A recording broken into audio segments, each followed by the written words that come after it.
కావాలి, ఇదే మా కోరిక. ఇప్పుడు మన మధ్య అంజనా పుత్రులు వారు ట్రెండ్ ఫాలోయర్ కాదు, trend setter, trouble shooter, game changer. ఆయన వ్యక్తిత్వం సూపర్, కర్తృత్వం టాపర్, నేతృత్వం గేటర్. ప్రజలు అందుకే ఇచ్చారు మీకు పవర్. పుట్టేటప్పుడు తల్లికి కూడా ఆయన ఇది కలిగించలేదు.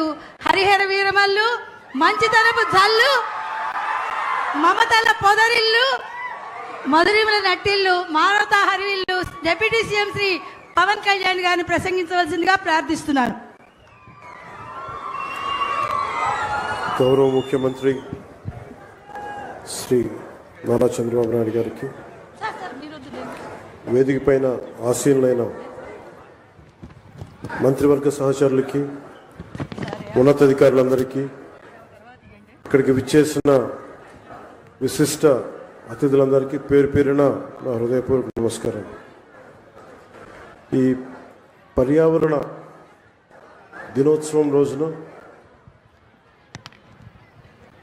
ఏం చెప్పాలి, ఏం మాట్లాడాలి అని అనుకుంటే నాకు కొమిర అంకారావు గారికి ఉన్నంత అర్హత నాకు లేదనిపించింది. అంటే ఒక 14 ఏళ్ల వయసులో ఒక పక్షి చనిపోతే ప్లాస్టిక్ వ్యర్థాలు తిని దానికోసం ఎవరైనా సరే ఒక 3 దశాబ్దాలు కృషి చేస్తారా? 14 ఏళ్ల వయసులో ఎవరైనా ఏం ఆలోచిస్తారు?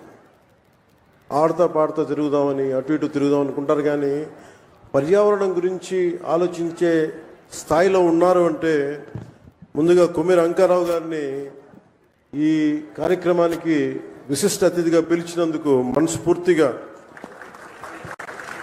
అధికారులకి, వారిని ఇక్కడ రావడానికి స్ఫూర్తి కలిగజేసిన శ్రీ నారా చంద్రబాబు నాయుడు గారికి మనస్ఫూర్తిగా నా కృతజ్ఞతలు తెలియజేసుకున్నాను. ఒకసారి ఒక వ్యక్తి చాలా చిన్నగా ఉంటుంది, మనం ఏం చేయగలం అనుకుంటాం.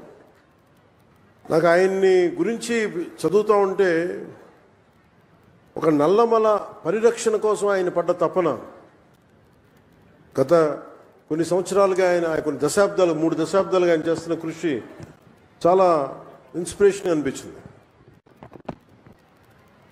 ఈ కార్యక్రమానికి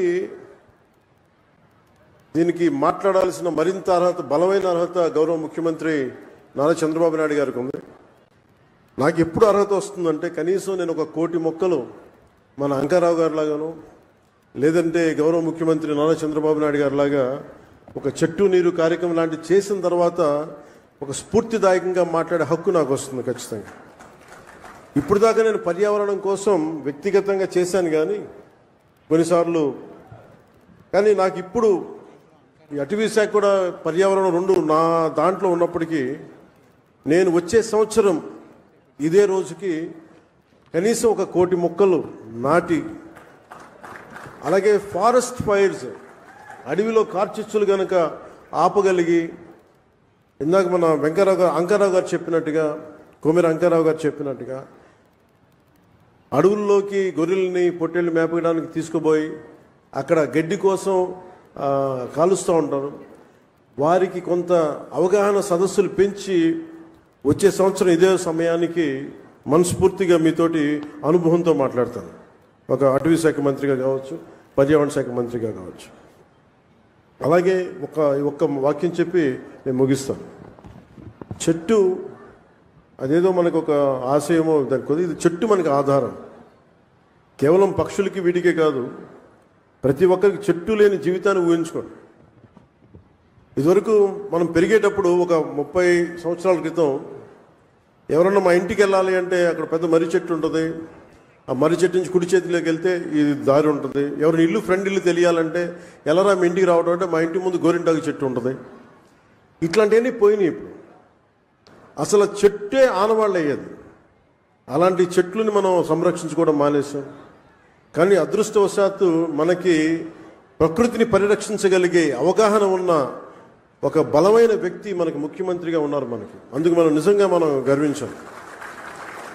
ఈరోజు మా అందరికీ కూడా ఆయన ఇచ్చిన టార్గెట్స్ ప్రతి చోట 33% ఉండాలి ఫారెస్ట్ కవర్ అంటే మా అందరికి ఇచ్చిన టార్గెట్ ఒక 50% ఆంధ్రప్రదేశ్లో ఉండాలి. ఆంధ్రప్రదేశ్ తలమానికంగా ఉండాలి. ఈ పర్యావరణానికి సంబంధించి కానీ, అటవీ సంరక్షణకు కానీ, నగర వనాలకు కానీ, చెట్లు విరివిగా పెంచడానికి కానీ వాటిని స్ఫూర్తిగా తీసుకొని వచ్చేసారి మనస్ఫూర్తిగా కలుస్తాం తెలియజేసుకుంటూ మీ అందరికీ మనస్ఫూర్తిగా ఈరోజు గౌరవ ముఖ్యమంత్రి గారు ఏం చెప్తారనేది మీతో పాటు నేను కూడా వినటానికి సంసిద్ధంగా ఉన్నాను. వారిచ్చే సూచనలు సలహాలు తీసుకొని వచ్చే సంవత్సరం ఆయన మీద మనం పెట్టిన బాధ్యతని బలంగా నిర్వర్తించి ఆయన మెప్పు పొందేలాగా మనందరం ముందుకెళ్ళాలని మనస్ఫూర్తిగా కోరుకుంటూ సెలవు తీసుకున్నాను. జై హింద్. ధన్యవాదాలండి. ఇప్పుడు